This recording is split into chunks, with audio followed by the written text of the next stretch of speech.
qytetarit ndaj klasës politike. Dhe shifrat janë shumë të frikshme, pavarësisht se ishin tilla që kanë bënë me element tjerë, që ishin në mes të mandatit. Por në gjithsesi shifrat dëshmojnë shumë. Dëshmojnë sepse unë kam thënë dhe këtu ke ju, që realisht sistemi ka rënë. Pra nuk funksionon. Pra në moment që bie njëra ngrije tjetër, atëherë funksionon sistemi. Por kur kemi një rënje drastike të dyja palëve, si të opozitët dhe të majorancës, atëherë kemi probleme sistemi. Nëse nga krahu i opozitës ne nuk shikojmë asnjë element i cili mund të shërbejë ngritjes vetvetes e jo më tjetë më ndikues pastaj tek qytetari, atëherë i bie që këtë rol dhe për fat mirë ka bërë edhe herë tjera PS-ja, ta bëj pikërisht majorancë. Për mua janë momente historike.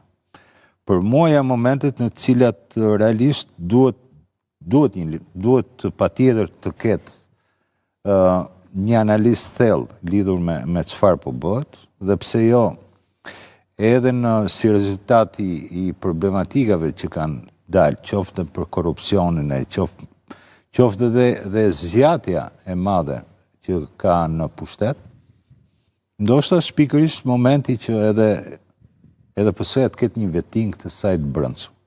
Dhe mendoj që kjo jo vetëm që i krijon hapësira të reja, rigjeneruese, por i jep mundësi kësaj force politike e cila realisht ka treguar që ditë të shndrohet dhe të transformohet, që të jo vetëm ta justifikoj votën që ka marrë, por që i hap perspektiva krahasuar dhe me këtë opozitë që ka përballë, që ta rivijoj vazhdimsinë e saj dhe suksesin për të vijuar reformat që ka ndërmarrë. Okej, faleminderit Nesturi. Zoti Ismaiu, për ta mbyllur 30 sekonda, nëse do të na thuash diçka që mund ta vinde në siklet majorancën në këto ditët apo javët në vijim?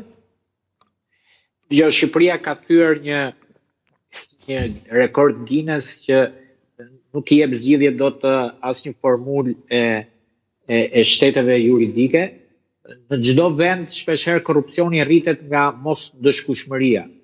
Eksperienca e Shqipërisë po tregon që sa më shumë arrestohen, aq më shumë rritet korrupsioni.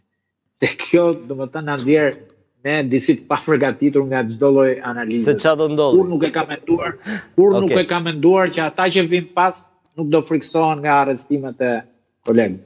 Faleminderit Ismaiu, falenderoj edhe 4 miqtë e panelit. Ne do të ritakohemi nesër, tema do të jetë padyshim Berisha në SPAK. Deri atëherë natën e mirë dhe mirupafshim.